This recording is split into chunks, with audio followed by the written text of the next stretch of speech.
आप सबको नमस्कार।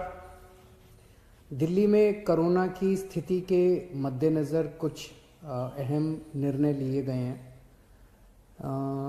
पहला तो ये कि कुछ दिन पहले, कुछ हफ्ते पहले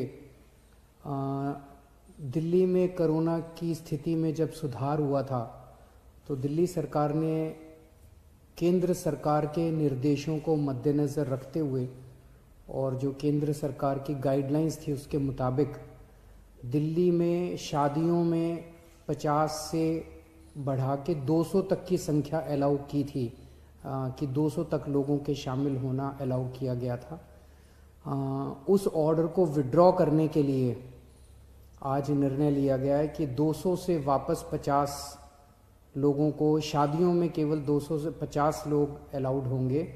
और ये निर्णय मैंने एलजी साहब की अप्रूवल के लिए अभी सुबह सुबह भेजा है। मैं उम्मीद करता हूँ कि उनकी जल्दी अप्रूवल आ जाएगी।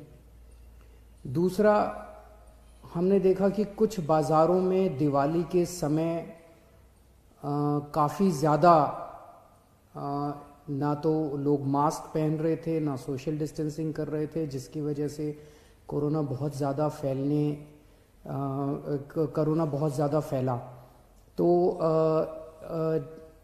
एक प्रस्ताव केंद्र सरकार को भेजा जा रहा है कि केंद्र सरकार ने पिछली बार जो गाइडलाइंस जारी किए थे उसमें उन्होंने कहा था कि कोई भी राज्य सरकार अगर किसी भी लोकल लेवल पे, छोटे लेवल पे भी अगर कहीं कोई लॉकडाउन लगाना चाहती है तो उसे केंद्र सरकार की परमिशन लेनी पड़ेगी।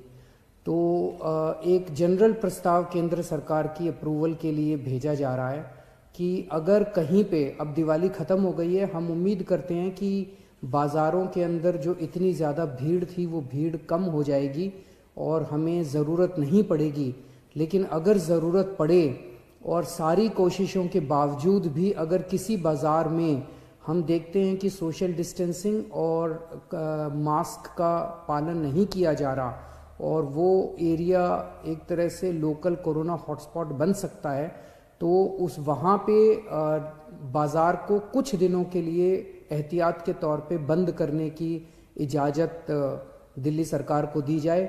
ऐसा प्रस्ताव अभी केंद्र सरकार को भेजा जा रहा है। इसके लिए भी मैंने एलजी साहब की परमिशन के लिए अभी लिख दिया है।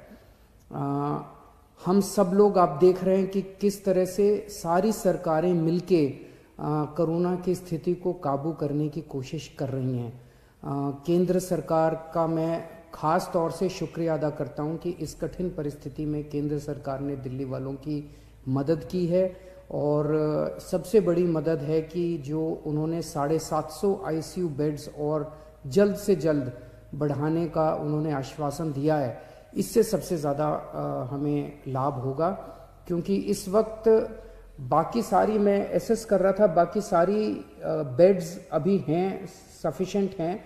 कुछ अस्पतालों में, जो सबसे बड़े बड़े प्राइवेट अस्पताल हैं, उन अस्पतालों को छोड़ दे तो अन्य कई सारे सरकारी अस्पतालों में भी हैं और कई सारे प्राइवेट अस्पतालों में भी बेड्स की स्थिति ठीक ठाक है। लेकिन आईसीयू बेड्स कम होते जा रहे थे, आईसीयू बेड्स की संख्या लगातार कम होती जा रही थी। और मैं इसके लिए केंद्र सरकार ने आगे बढ़ के मैंने एक हफ्ते पहले चिट्ठी भी लिखी थी केंद्र सरकार को कि हमें तुरंत आईसीयू बेड्स चाहिए, और केंद्र सरकार ने इसको सकारात्मक तौर पे हमारे को वो किया। इसके लिए मैं पर्टिकुलरली शुक्रिया अदा करता हूँ।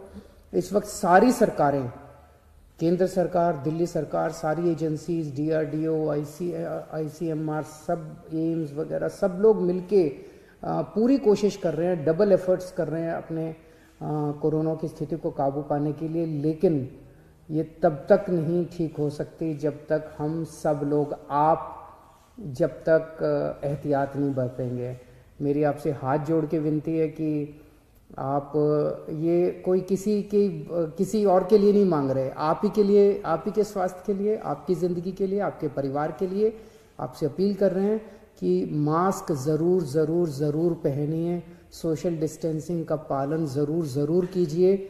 कई लोगों को लगता है मुझे तो नहीं होगा, पड़ोसी को हुआ मुझे नहीं होगा। ये किसी को नहीं देखता कोरोना, ना गरीब को देखता, ना अमीर को देखता, ना इसको देखता, ना उसको देखता। किसी को भी कभी भी हो सकता है, और अगर बिगड़ जाए तो खतरनाक हो सकता है। तो फिर से मैं हाथ जोड़ के सबसे अपील करता हूं कि आप please please please social distancing की का पालन कीजिए और मास्क ज़रूर से पहनिए। नमस्कार।